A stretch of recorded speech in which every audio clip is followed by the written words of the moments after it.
मोहम्मद अली जिन्ना की एक और बहुत फेमस क्वाइट और स्टेटमेंट से हम लोग बात शुरू करते हैं। I do not believe in taking right decisions, I take a decision and make it right. ये मोहम्मद अली जिन्ना का एक बहुत फेमस क्वाइट हुआ था।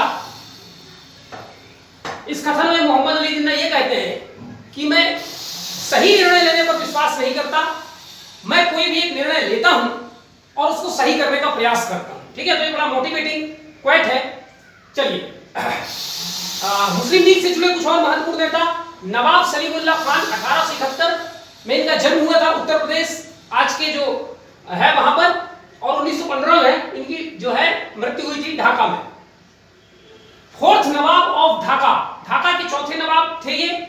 Founded Muslim league during an educational conference in 1906। 1906 में एक एजुकेशनल कॉन्फ्रेंस रखा गया था मुस्लिमों के लिए, और उसी समय निर्णय लिया गया कि मुसलमानों के लिए एक अलग से पॉलिटिकल ऑर्गेनाइजेशन बनाया जाएगा और उसका नाम फिर मुस्लिम लीग दिया गया। इसके अलावा founder of Dhaka university, Dhaka विश्वविद्यालय की स्थापना इन्होंने की, और Bangladesh university of engineering and technology, पहले उसका नाम कुछ और था, वर्तमान में उसका नाम ये है। सपोर्टेड पार्टीशन, ये भारत के विभाजन के बड़े पक्षधर थे। 1947 की बात नहीं हो रही है, विभाजन की बात 1906 से ही शुरू हो गई थी। ठीक है, उसी के बाद से ये विभाजन का समर्थन करते थे। इनकी 6 पत्नियां और 10 बच्चे थे। ये कुछ खास बात नहीं है, बस एक जानकारी के लिए है। लियाकत अली अगले महत्वपूर्ण मुस्लिम लीग से जुड़े व्यक्ति। 1896 में इनका जन्म हुआ, सॉरी इनका जन्म ढाका में हुआ था और मृत्यु भी ढाका में हुआ था। ठीक है, लियाकत अली का जो जन्म है वो हुआ उत्तर प्रदेश में, और इनकी मृत्यु हुई पाकिस्तान में 1951 में। ये बाय प्रोफेशन लॉयर थे, पॉलिटिशियन थे, और one of the founding fathers of Pakistan. Pakistan को बनाने में 96 लोगों का हाथ था, 96 लोग। ठीक है, जिनमें से मोहम्मद अली जिन्ना और इकबाल साहब और ये सब। ठीक है, तो one of the founding fathers of Pakistan. Pakistan में इनको नाम पड़ा है कायदे मिल्लत, यानी लीडर ऑफ द नेशन। और कायदे आजम किसको कहा जाता है? मोहम्मद अली जिन्ना, इनका नाम था कायदे मिल्लत, यानी लीडर ऑफ द नेशन। और ये फिर first prime minister of Pakistan. जब पाकिस्तान आजाद हो जाता है तो उसके ये पहले प्रधानमंत्री भी बनते हैं। असैसिनेटेड, इनकी जो है गोली मार के हत्या की गई थी, इसलिए इनको शहीद मिल्लत, ठीक है, भी कहा जाता है, यानी जो है राष्ट्र का प्रथम शहीद। First finance minister in interim government of India. Bharat Pakistan विभाजन से पहले जब ये तय हो गया कि भारत को आजादी मिलनी है, तो एक अंतरिम सरकार बनाया गया कि जब को भारत को हम आजाद कर देंगे तो एक सरकार तो होनी चाहिए उसको चलाने के लिए। तो विभाजन के पहले एक सरकार बना दी गई थी, जिसमें प्राइम मिनिस्टर जवाहरलाल नेहरू को रखा गया था, डिफेंस मिनिस्टर सरदार स्वरण सिंह को रखा गया था, और होम मिनिस्टर जो है पटेल को दिया गया था। ऐसे कई सरकार बना दिया गया था और मिनिस्ट्री भी डिस्ट्रीब्यूट कर दिए गए थे। तो लियाकत अली खान को इसमें फाइनेंस मिनिस्टर का दर्जा दिया गया था। ठीक है, तो first finance minister in interim government of India. Bharat की अंतरिम सरकार में ये पहले वित्त मंत्री थे, लेकिन फिर बाद में विभाजन हो गया और ये फिर पाकिस्तान चले गए। ये अगेंस्ट हिंदू मुस्लिम यूनिटी के बहुत खिलाफ थे। इनको हिंदू मुस्लिम यूनिटी जैसे कॉन्सेप्ट और विश्वास नहीं था। अगले एक बहुत महत्वपूर्ण व्यक्ति है मुस्लिम लीग से जुड़े हुए, उनका हिंदू नाम है और हिंदू ही थे वो, तो थोड़ा सा उसको जानना जरूरी है। जोगेंद्र नाथ मंडल, 1904 से 1968 तक ये बंगाल के एक बहुत बड़े दलित नेता थे, मतलब दलितों के नेता थे और खुद भी दलित थे। जब मुस्लिम लीग बना तो मुस्लिम नेताओं ने दलितों को भी अपने पक्ष में करने के लिए दलील दी। दलील ये दी कि जिस प्रकार मुसलमानों का शोषण भारत में हो रहा है हिंदुओं के द्वारा, वैसा ही हिंदू समाज में दलितों को भी काफी निचले पायदान पर रखा गया है, उनको अछूत माना जाता है और उनका उद्धार भारत में नहीं हो सकता। इसलिए जरूरी है कि वो कांग्रेस का साथ छोड़ करके और मुस्लिम लीग में आ जाएं। ठीक है, तो जोगेंद्र नाथ मंडल ऐसे ही दलित नेता थे जिन्होंने मुस्लिम लीग को ज्वाइन किया था, और बाद में जब भारत पाकिस्तान का विभाजन हुआ तो ये पाकिस्तान चले गए और पाकिस्तान के निर्माण में इनकी बड़ी महत्वपूर्ण भूमिका है। इसलिए one of the founding fathers of Pakistan. ठीक है, अब जब ये पाकिस्तान चले गए तो इनको भरोसा दिया गया कि पाकिस्तान में दलित सुरक्षित रहेंगे, आप भी सुरक्षित रहेंगे, और इनको लॉ और लेबर मिनिस्टर, 2 मिनिस्ट्री का डिपार्टमेंट इनको दिया गया था। एक तो ये पाकिस्तान के पहले लॉ मिनिस्टर थे और पहले लेबर मिनिस्टर थे। ठीक है, तो ये दलित लीडर थे। कुछ ही दिन में इनको रियलाइज हुआ कि पाकिस्तान में न दलित सुरक्षित है न हिंदू सुरक्षित है, और वहां पर काफी मात्रा में दलितों के साथ शोषण हुआ। और इसी समय एक स्टेटमेंट आया था लियाकत अली खान साहब का, जब किसी ने पूछा उनसे कि ये दलितों को क्यों आपने पाकिस्तान ले आया, तो उन्होंने स्टेटमेंट दिया था कि पाकिस्तान में शौचालय साफ करने के लिए किसी न किसी का होना जरूरी है। इस प्रकार की बातें जब जोगेंद्रनाथ मंडल तक पहुंची और दलितों के खिलाफ जब वहां पर काफी उनका एक्सप्लॉइटेशन होने लगा, तो इन्होंने आवाज उठाई, और जब इन्होंने आवाज उठाई तो पाकिस्तान सरकार ने अरेस्ट वारंट इनके खिलाफ जारी किया, और फिर ये वहां से अपना रेजिग्नेशन लियाकत अली को दी और जान बचा करके भारत भाग गए। भारत में कलकत्ता आकर के रहने लगे, लेकिन नागरिकता इनके पास कहां की थी? पाकिस्तान की थी। भारत की नागरिकता इनको नहीं मिली, और अल्टीमेटली 1968 में कलकत्ता में ये बिना किसी नागरिकता की इनकी मृत्यु हुई। ठीक है, अंबेडकर के अच्छे दोस्त थे, अंबेडकर से प्रभावित भी थे, और अंबेडकर ने रोका भी था कि आप पाकिस्तान नहीं जाएं। ठीक है, भारत में ही दलितों के लिए पर्याप्त कार्यक्रम किया जाएगा। ठीक है, लेकिन ये नहीं माने, और इनका एक बहुत बड़ा कंट्रीब्यूशन पाकिस्तान का संविधान बनाने में भी है। ठीक है, चलिए अगला हम देखते हैं राइज ऑफ रिवोल्यूशनरी रेडिकल या मिलिटेंट फेज। अब हमने देखा था कि 1907 में सूरत का विभाजन हो गया था। उसके बाद जो उदारवादी नेता थे वो अंग्रेजों का फेवर करने लगे थे, जो उग्रवादी नेता थे, जो गरम दल के नेता थे, उनको जेल और देश निकाला कर दिया गया था, और आंदोलन एकदम ठंडा पड़ गया था। ऐसे ही समय में भारत के युवा वर्ग सामने आए और उन्होंने स्वदेशी बायकॉट मूवमेंट को अपने तरीके से चलाया, जिसमें चूंकि वो युवा थे उन्होंने हिंसा करनी शुरू की, मारधाड़ शुरू करना किया।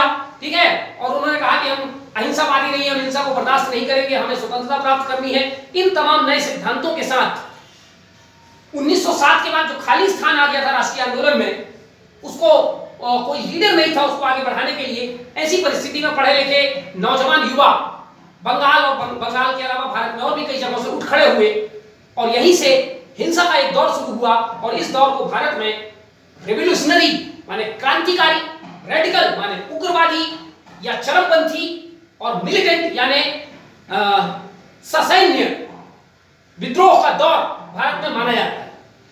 अंग्रेजों ने इसे भारत में टेररिज्म का पीरियड करार दिया था। ठीक है, और काफी लंबे समय तक भारत में भी 2011-12 तक इस फेज को टेररिज्म फेज माना जाता था, लेकिन बाद में इसको सुधारा गया कि अब तो भारत आजाद हो चुका है और ये लोग भारत के थे, तो भारत के हक में लड़ने वाला व्यक्ति आतंकवादी कैसे हो सकता है, इसलिए फिर उसको रिवोल्यूशनरी पीरियड के नाम से जाना जाता है। माने हमने उनको आतंकवादी की जगह क्रांतिकारी की संज्ञा देनी शुरू की। ठीक है, इसी को कहा जाता है neo nationalist phase of Indian national movement, भारतीय राष्ट्रीय आंदोलन का नव राष्ट्रवादी चरण। ठीक, तो देखते हैं ये जो चरण था ये भारत में दो अलग अलग पीरियड में सामने आया। पहला चरण 1907 से 1915 तक चला, और इस समय जो चला उसके कार्य करने का तरीका, उसके मेंबर्स और उनके जो सिद्धांत थे वो थोड़े अलग थे। फिर दूसरा चरण शुरू हुआ 1915 से 1945 तक। तो इसको कंटिन्यू हमने इकट्ठे क्यों नहीं लिखा, क्योंकि दोनों के कार्य करने के तरीके और दोनों की डिमांड्स अलग अलग थी। ठीक है, तो हम लोग पहले चरण को देखते हैं 1907 से 1915 तक। ये जो पहला चरण था इसकी उत्पत्ति का क्या कारण था, कॉजेज ऑफ ग्रोथ, क्यों आखिर भारत में ये मिलिटेंट रूप भारतीय राष्ट्रीय आंदोलन का क्यों चालू हुआ। पहला कारण vacuum in Indian national movement after Surat split. पहला कारण तो यही था कि सूरत विभाजन के बाद जो भारत के युवा लोग थे उनको एक नेता चाहिए था जो उनकी एनर्जी को यूटिलाइज करे और भारतीय राष्ट्रीय आंदोलन को आगे बढ़ाए, लेकिन नेता तो कोई थे नहीं, इसलिए इनको खुद को नेता बनकर के और अपने हिसाब से काम करना पड़ा। ठीक है, दूसरा no sufficient gain by moderates in last 20 years. 20 साल से मॉडरेट अपने तरीके से काम कर रहे थे अंग्रेजों के साथ, लेकिन उनको कुछ उनसे प्राप्त नहीं हुआ। ठीक है, उन्होंने 3P मेथड यूज किया, प्रेयर किया, पिटीशन किया, लेकिन उनको कुछ प्राप्त नहीं हुआ अंग्रेजों से। जो कुछ थोड़ा मोड़ा प्राप्त हुआ तो ना काफी था, इसलिए जो युवा वर्ग थे वो आंदोलित हो गए और उन्होंने कहा हम अपने हिसाब से काम करेंगे। Radical and imperialistic policy of British government of India. Bharat में जो ब्रिटिश सरकार थी वो खुद बहुत ज्यादा हिंसात्मक तरीके से जो भारत में कुछ विरोध वगैरह किया जाता था उसका दमन करती थी, और इंपीरियलिस्टिक थी, माने भारत के अलावा दुनिया में अपने साम्राज्य फैलाने से उसको मतलब था, भारत की जनता के सुख दुख से उनको कोई लेना देना नहीं था। Failure of Indian National Congress to faith in capacity and sacrifice of common man. Congress ने कभी भी आम आदमी को अपने आंदोलन में शामिल नहीं किया। मिडिल क्लास के लोग, लोअर क्लास के लोग, आम आदमी कभी भी कांग्रेस में शामिल नहीं हुए। वो एलीट लोगों का एक ऑर्गेनाइजेशन था, जिसके कारण आम आदमी को ऐसा लगा कि कांग्रेस ने हमें तुच्छ समझ लिया है, हम कुछ भी नहीं कर सकते। लेकिन इनका मानना था, ये जो रिवोल्यूशनरी थे, कि आम आदमी में बहुत क्षमता होती है और उसमें त्याग और बलिदान करने का मादा ये जो मॉडरेट्स हैं उनसे ज्यादा मात्रा में होती है। लेकिन जब इन लोगों को कहीं प्लेटफॉर्म नहीं मिला तो इन्होंने अपने हिसाब से काम करना भारत में शुरू किया। ठीक है, इसके अलावा भारत में लगातार भारत के कई इलाकों में कई अकाल पड़ रहे थे, तो फेमाइन्स पड़ रहे थे, प्लेग की बीमारी फैल रही थी, भारी मात्रा में भारत में गरीबी थी, माइजरीज माने अनेक प्रकार की दुख और यातना भारत के लोगों को सहना पड़ता था। ठीक है, और and irresponsible behaviour of government, और इसके बावजूद भी जो ब्रिटिश सरकार थी भारत में उसका कोई सकारात्मक रुख नहीं था। भारत के दुख, भारत की गरीबी, भारत की प्लेग, भारत की अकाल के चलते वो बहुत कुछ थोड़ा मोड़ा कर देते थे और उसके बाद हाथ खड़े कर देते थे। इन सबसे भी परेशान थे जो युवा वर्ग थे। छठवीं बात है इवेंट्स अराउंड द वर्ल्ड, पूरी दुनिया में घटने वाली घटना जो उस समय घट रही थी, उन्होंने भी हमारे यहाँ के युवा वर्गों को आंदोलित किया, उनको मोटिवेटिंग किया। ऐसी कौन कौन सी घटना है मैं पीछे भी बता चुका हूं, जैसे कि national movements in various countries, बहुत सारे देशों में खुद भी आजादी का आंदोलन शुरू हो गया था, जैसे आयरलैंड में शुरू हो गया था, इजिप्ट में, टर्की में और भी कई देशों में आंदोलन शुरू हो चुके थे। रूसो जापानीज वॉर मैं पीछे बता चुका हूं आपको, Ethiopia Italy war, French rivalry with Britain etcetera, ये कुछ महत्वपूर्ण कारण थे जिन्होंने मोटिवेट किया भारत के युवाओं को कि यही सही समय है, हम एक होकर के लड़ाई लड़ेंगे अंग्रेजों से और ये शांतिपूर्ण तरीके से हमें आजादी मिलने वाली नहीं है। इंस्पिरेशन फ्रॉम, अलग अलग जगहों से इनको भारत के लिए कुछ कर गुजरने, भारत को आजाद करने के लिए इनको इंस्पिरेशन मिल रहे थे। जैसे आर्य समाज से इंस्पिरेशन मिल रहा था, जिन्होंने स्वदेशी का नारा दिया, स्वराज का नारा दिया, भारतीय युवाओं को के अंदर एनर्जी भरी, कॉन्फिडेंस भरा। इसी प्रकार स्वामी विवेकानंद जो यूथ आइकॉन बने। ठीक है, इसके अलावा अमेरिकन और फ्रेंच रेवोल्यूशन इत्यादि की घटनाओं ने भी हमारे युवाओं को प्रोत्साहित किया। Participation of young brigades who understood the real nature of British government, इसके अलावा ये जो रेवोल्यूशनरी फेज था, ये रेवोल्यूशनरी था इसलिए क्योंकि इसमें भारत के युवाओं का पार्टिसिपेशन बहुत ज्यादा था। 12-12 साल से लेकर के 18 साल, 19 साल, 20 साल के लोगों का पार्टिसिपेशन इसमें बहुत ज्यादा था। ठीक है, ये पढ़े लिखे वर्ग से बिलोंग करते थे, इनकी शिक्षा दीक्षा भी हो रही थी, इसलिए ये ब्रिटिश गवर्नमेंट के असली चरित्र को जानते थे। कैसे जानते थे? इसके पहले हमारे यहाँ के राष्ट्रवादियों ने इकोनॉमिक क्रिटिक किया, बहुत सारी किताबें लिखी गई, अखबार लिखे गए। इन सबसे धीरे धीरे ये जो युवा वर्ग के लोग थे, इनको ब्रिटिश सरकार का असली चेहरा दिखाई देने लगा। And leading away to abolish it, और इन्होंने इस प्रकार की शोषणकारी व्यवस्था को भारत से समाप्त करने का निर्णय लिया with the spirit of sacrifice, जिसके लिए यदि खुद का भी बलिदान देना पड़े तो ये पीछे हटने वाले लोग नहीं थे। तो आत्म बलिदान की भावना से प्रेरित होकर के इन्होंने आंदोलन की बागडोर अपने हाथ में संभाली। Dissatisfaction over the reforms and laws, British सरकार समय समय पर जो कुछ सुधार करती थी, कानून बनाती थी, उससे इनको संतुष्टि नहीं थी। ठीक है, ये लीपापोती का काम था। इसके अलावा ब्रिटिश सरकार समय समय पर भारत के राष्ट्रीय आंदोलन को, भारत के राष्ट्रवादी नेताओं को रोकने के लिए कई प्रकार के ऐसे बेकार का कानून बनाती थी, जैसे आर्म्स एक्ट है और कैलकाटा कॉर्पोरेशन एक्ट है, कैलकाटा यूनिवर्सिटी एक्ट है, वर्नाकुलर प्रेस एक्ट है, सिडिशियन एक्ट है। ऐसे कई कानून बनाती थी जिसका केवल एकमात्र उद्देश्य था भारतीय लोगों के आंदोलन को ठंडा कर देना। Increase in confidence and growth of self respect. ठीक है, इनके अंदर बहुत सारे अखबार, किताबें और बहुत जगह से प्रेरणा पा करके इनके जो कॉन्फिडेंस है वो बढ़ा हुआ था। इसके अलावा इनका जो आत्मसम्मान की भावना भी है इनके अंदर बढ़ी हुई थी। Role of modern education and revival of past, एक तरफ ये पास्ट से भी प्रेरणा लेते थे कि हमारा भारत कैसा था और आज कैसा हो गया है। इसके अलावा जो आधुनिक शिक्षा दीक्षा पूरी दुनिया में चल रही थी, आधुनिक विचार, लोकतंत्र, स्वतंत्रता, समानता, बंधुत्व, इन तमाम विचारों से भी वो प्रभावित होकर के और एक इस प्रकार का समाज भारत में बनाना चाहते थे जो शोषण मुक्त हो। Racial discrimination against Indians, Bharat और भारत के अलावा भी जहां जहां भारतीय थे और जहां जहां अंग्रेज ने उन देशों को गुलाम बना रखा था, इन्होंने देखा कि भारतीयों के प्रति नस्ल के आधार पर भेदभाव किया जाता है। भारतीय कितने भी योग्य हो, उनको जो उच्च पद की नौकरियां हैं, सिविल सर्विसेज है, लेजिस्लेटिव काउंसिल है, वहां इनके योग्य होने के बावजूद भी इनको स्थान नहीं मिलता। और यदि धोखे से किसी को स्थान मिल भी गया तो उसका वो मान सम्मान, वेतन और वो सब कार्य की जिम्मेदारी जो होनी चाहिए वो उनको नहीं मिलती। लॉर्ड कर्जन ने एक बार कहा भी था कि ये एक शाश्वत नियम है कि ऊंचे पद पर केवल गोरी नस्ल का व्यक्ति ही बैठेगा, भारतीयों को हम नौकरी देंगे लेकिन केवल निचले पदों में देंगे। ठीक है, तो इस प्रकार की नस्लीय भावना अंग्रेजों के मन में थी, इसके प्रति भी विरोध था भारत के युवाओं के मन में। Role of press and literature, उस समय अखबार और साहित्य भी बहुत सारे लिखे गए। बंगाल विभाजन के समय, बंगाल विभाजन के पहले भी नए नए राष्ट्रवादी गीत, कवि, साहित्य, ड्रामा, पेंटिंग, भारत माता, वंदे मातरम, ऐसे सब कॉन्सेप्ट जो है वो सामने आ रहे थे, जो युवाओं को अंदर तक हिला करके रख देते थे और उनको आत्म बलिदान के माध्यम से भारत को आजाद करने की प्रेरणा उनके अंदर भर जाती थी। मिलिटेंट स्कूल ऑफ थॉट, इसके अलावा जो गर्मपंथी नेता थे अरविंदो घोष हैं, इसके अलावा जो भारत के महान सुधारक व्यक्ति हुए हैं स्वामी विवेकानंद, दयानंद सरस्वती, इन सबके वचनों से भी इनको यह प्रेरणा मिलती थी कि जो असत्य है उसके खिलाफ लड़ना चाहिए, जो अधर्म है उसके खिलाफ लड़ना चाहिए, जो हमारा शोषण कर रहा है उसका हमें उत्तर देना चाहिए, उसको सर झुका करके मान लेना अन्याय है। इस प्रकार की बातों से उनका खून जो है खौलने लग जाता था।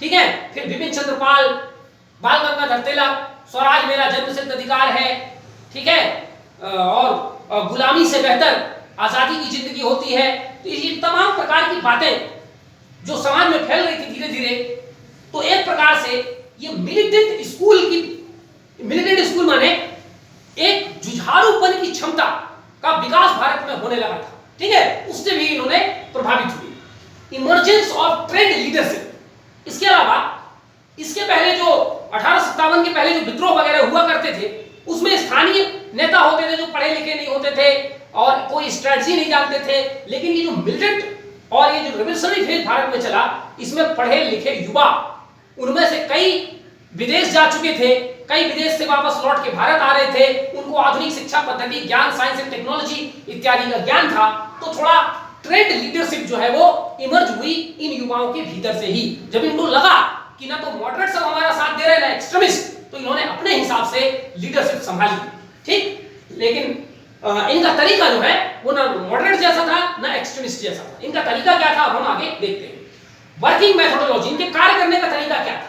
इनके कार्य करने का तरीका था एक्टिव रेजिस्टेंस, यानी सकारात्मक या सक्रिय प्रतिरोध। ठीक, अब यहां पर देखते हैं प्रतिरोध तीन प्रकार का होता है। एक होता है एक्टिव रेजिस्टेंस, माने सक्रिय प्रतिरोध। सक्रिय प्रतिरोध यह कहता है कि अगर हमें कहीं यह पता चल जाए कि कोई व्यक्ति हमारा शोषण करने वाला है, हमारे खिलाफ अन्याय करने वाला है, तो वो वैसा करे उसके पहले ही हम उसको खत्म कर देंगे, हम उस कारण को खत्म कर देंगे। ठीक है, यानी हम सदैव सोए हुए नहीं रहेंगे, हम सक्रिय रहेंगे और हमारे खिलाफ कुछ किया जाए उसके पहले ही हम अपना स्टेप ले लेंगे। इसको बोला जाता है एक्टिव रेजिस्टेंस। पैसिव रेजिस्टेंस क्या कहता है कि हम बढ़िया चादर ओढ़ के सोए रहेंगे, कब तक? जब तक हमारे साथ अन्याय, हमारा शोषण नहीं होगा, और जब अन्याय और शोषण होने लगेगा तब हम अपने बचाव के लिए खड़े होंगे। इसको बोलते हैं पैसिव रेजिस्टेंस। एक्टिव रेजिस्टेंस को मानते कौन थे? ये जो युवा रेवोल्यूशनरी थे, ये एक्टिव रेजिस्टेंस के सिद्धांत को मानते थे। पैसिव रेजिस्टेंस के सिद्धांत को कौन मानते थे? एक्सट्रीमिस्ट लीडर मानते थे। ठीक है, गरम दल के लोग मानते। और इनर्ट रेजिस्टेंस माने हम विरोध ही नहीं करेंगे, कोई रेजिस्टेंस ही नहीं होगा, इसको मॉडरेट्स मानते थे। ठीक है, तो ये तीन प्रकार के रेजिस्टेंस का सिद्धांत। ठीक है, तो ये एक्टिव रेजिस्टेंस के सिद्धांत को मानते थे। टिट फॉर टैट, जैसे को तैसा, हमें मारोगे हम भी मारेंगे, हमारे ऊपर शोषण करोगे हम भी शोषण करेंगे, हमारी आजादी छीनोगे हम आपकी आजादी छीनेंगे। ठीक है, तो इस प्रकार की बात जो है सिद्धांतों पर यह विश्वास करते थे। इसके अलावा मैसिव मास पार्टिसिपेशन, ये ज्यादा से ज्यादा लोगों का पार्टिसिपेशन अपने आंदोलन में, अपने वर्किंग मेथोडोलॉजी में चाहते थे, जिसमें महिला भी हो, पुरुष भी हो, दलित भी हो, ऊंचे जात के भी हो, शिक्षक भी हो, छात्र भी हो, सभी प्रकार के समाज के लोगों का योगदान जब तक नहीं होगा तब तक हम अपनी ताकत के साथ लड़ाई नहीं लड़ सकते, ऐसा इनका मानना था। फाउंडिंग सीक्रेट ऑर्गेनाइजेशन, इसके अलावा ये सीक्रेट कुछ गुप्त संगठन बनाते थे। ठीक है, और छात्र के रूप में, टीचर के रूप में, व्यापारी के रूप में यहां वहां घूम करके अपने कार्यों को अंजाम दिया करते थे। एस्टैब्लिशिंग फॉरेन करेक्शन, भारत के अलावा दुनिया में जहां जहां कहीं भी अंग्रेजी सरकार या फ्रेंच सरकार या कोई दूसरी सरकार दूसरे कुछ देशों को गुलाम बनाकर उनका शोषण कर रही थी, ये वहां के विदेशों से या दुनिया में जहां जहां डिक्टेटरशिप चल रहा था वहां से इन्होंने अपने करेक्शन स्थापित किए और वहां से बम बनाने का तरीका, हथियार इत्यादि प्राप्त करने का भी इनका एक सिस्टम था। Criticism of British government of India in abroad, इनका एक और तरीका था कि हम अपने मेंबर्स को भारत के बाहर कई देशों में भेजें, अमेरिका में भेजें, जर्मनी में भेजें, फ्रांस में भेजें, और वे वहां जाकर के वहां रहने वाले भारतीय और वहां के ओरिजिनल जो निवासी हैं उनको बताया जाए कि ब्रिटिश सरकार भारत में किस हद तक का शोषण कर रही है, उनका समर्थन जो है वो प्राप्त किया जाए। तो ये इनके कार्य करने का तरीका था। अब रेवोल्यूशनरी या मिलिटेंट एक्टिविटीज इन इंडिया, इनका काम था मिलिटेंट एक्टिविटीज, सैनिक कार्यवाही के माध्यम से यानी कि हथियार के माध्यम से समस्याओं का हल ढूंढना इनका तरीका है। ठीक है, तो इन्होंने कहां कहां ये एक्टिविटीज किया, पहले हम देखते हैं बंगाल, मोस्ट इंपॉर्टेंट सेंटर। ये जो रेवोल्यूशनरी फेज शुरू हुआ और ये जो मिलिटेंट दौर भारत में शुरू हुआ उसका सबसे महत्वपूर्ण केंद्र बंगाल था। ठीक है, बंगाल में various revolutionaries preached for the duty of fight for right. Bengal के कई पढ़े लिखे विद्वान लोगों ने, क्रांतिकारी लोगों ने युवाओं को प्रेरित किया कि सत्य के लिए लड़ना चाहिए, असत्य का विरोध करना चाहिए। इस प्रकार की भावना से वहां के लोग प्रेरित हुए। विपिन बिहार गांगुली एक व्यक्ति थे बंगाल में, उन्होंने एक संगठन की स्थापना की जिसका नाम था आत्मोन्नति समिति, और इस आत्मोन्नति समिति का काम ही था आत्मसम्मान की भावना, आत्मनिर्भरता की भावना युवाओं के अंदर जगाना और विदेशी वस्तुओं के बहिष्कार के लिए प्रेरित करना। ठीक है, इस समिति ने भी लोगों को, युवाओं को आगे बढ़ करके कुछ काम करने के लिए, राष्ट्र के लिए बलिदान होने की प्रेरणा जो है वो दी। भूपेंद्र दत्त ने एक पत्रिका निकाली थी जिसका नाम था युगांतर, कभी कभी इसको जुगांतर भी बोलते, मतलब यू के जगह जे। ठीक है, युगांतर या जुगांतर नामक एक मैगजीन इन्होंने निकाली थी जिसका काम ही था क्रांतिकारी विचारों को फैलाना और युवाओं को प्रेरित करना। Role of young Bengal movement, इसके पहले हम लोगों ने पढ़ लिया है, Henry Vivian Derozio, Swami Vivekananda, ऐसे कई बड़े राष्ट्रवादी नेता हुए हैं जिन्होंने युवाओं के अंदर शक्ति फूंकने का काम किया है। इसके अलावा अनुशीलन समिति नामक एक संगठन में पिछले वीडियो में आपको पढ़ा चुका था, उसने भी कई रिवोल्यूशनरी एक्टिविटीज को अंजाम दिए और युवाओं को बलिदान देने के लिए तैयार रहने की प्रेरणा दी। And some other secret revolutionary organisation, इसके अलावा और कई गुप्त ऑर्गेनाइजेशन बने थे इस रिवोल्यूशनरी को एक्टिविटीज को अंजाम देने के लिए।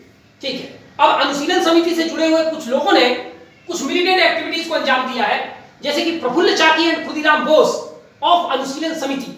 ये दो व्यक्ति थे, threw a bomb in carriage that they thought carrying an unpopular जज ऑफ मुजफ्फरपुर किंग्सफोर्ड। मुजफ्फरपुर जो बंगाल में है, वहां के एक जज थे जिनका नाम था किंग्सफोर्ड। वो भारतीयों के खिलाफ कुछ अपील सुनते नहीं थे और फटाफट सजा जो है सुना दिया जाता।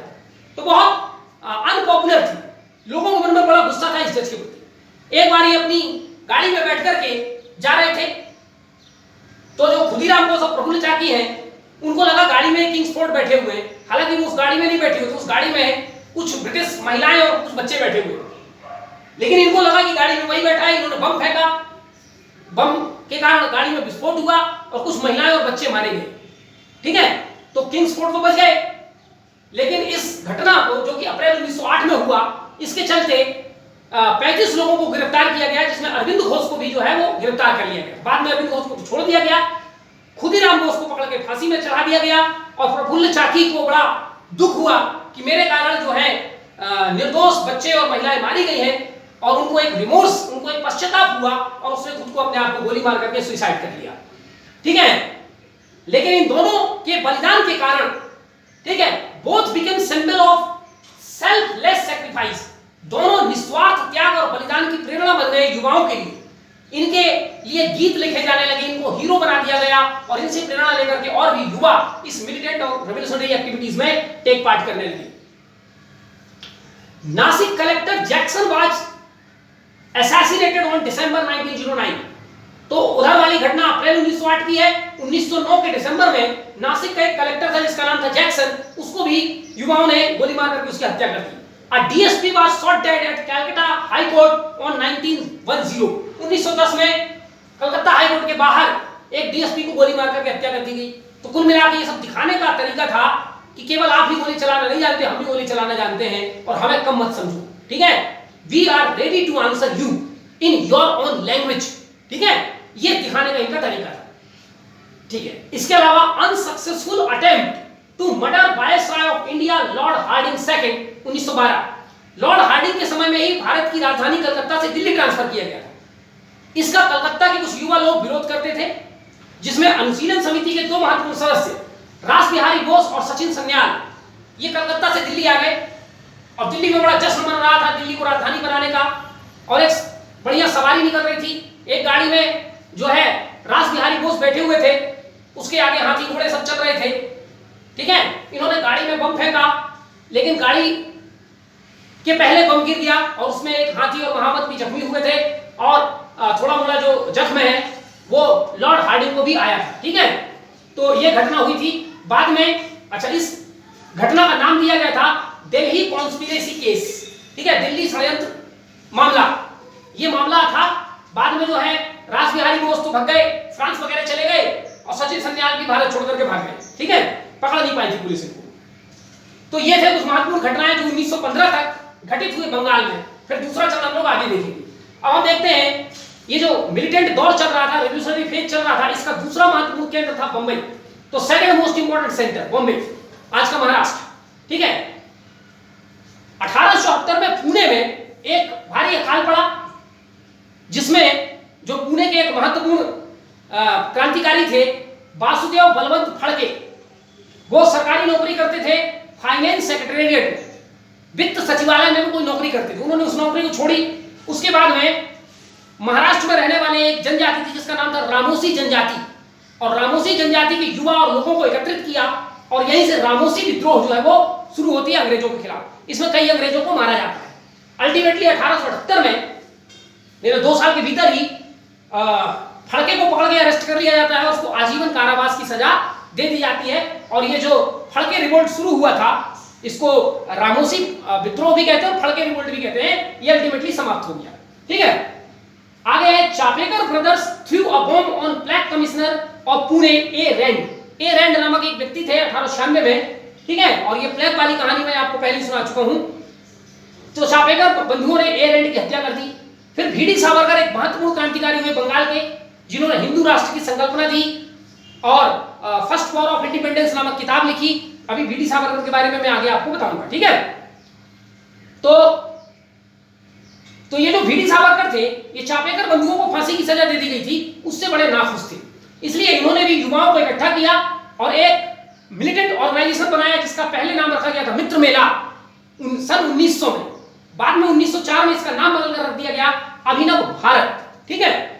ये सावरकर थे और इनका जो संगठन था अभिनव भारत, ये तिलक और बिपिन चंद्र पाल जैसे गर्मपंथी नेताओं के विचारों से बहुत ज्यादा प्रभावित थी, ठीक है। और जब स्वदेशी आंदोलन बंगाल में चल रहा था, तो पुणे में स्वदेशी और बायकॉट मूवमेंट चलाने का जो कार्य है वो सावरकर ने किया था, ठीक। सावरकर के एक भाई थे गणेश सावरकर, उनको सर कर्जन वाइली नामक एक अधिकारी ने गिरफ्तार कर लिया था बॉम्बे में।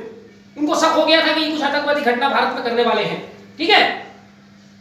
उसको अरेस्ट करके जेल में डाल दिया गया था। बाद में जो कर्जन वाइली हैं, उनका कार्यकाल भारत में खत्म हो गया और लंदन चले गए। फिर एक क्रांतिकारी जिनका नाम था मदन लाल ढींगरा, उसने सोचा कि मैं कर्जन वाइली की हत्या करके इस बात का बदला लूंगा।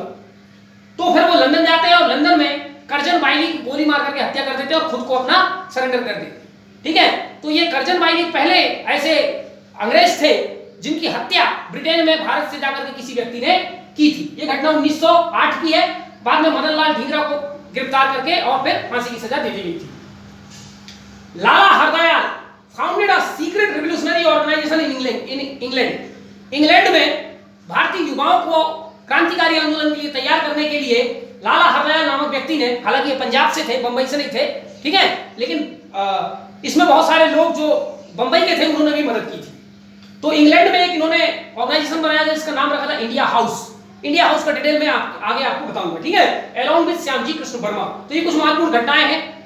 नेक्स्ट उसमें हम लोग देखेंगे पंजाब में क्रांतिकारी घटनाएं, और फिर हम लोग देखेंगे इनमें जुड़े हुए कुछ महत्वपूर्ण व्यक्ति और महत्वपूर्ण संगठन, जैसे अनुशीलन समिति हमने देख लिया, फिर हम देखेंगे इंडिया हाउस, फिर हम देखेंगे लाला हरदयाल कौन थे, श्यामजी कृष्ण वर्मा कौन थे, ठीक है, और इन तमाम लोगों का क्या योगदान है, इन सब के बारे में हम डिटेल से आगे पढ़ेंगे। धन्यवाद।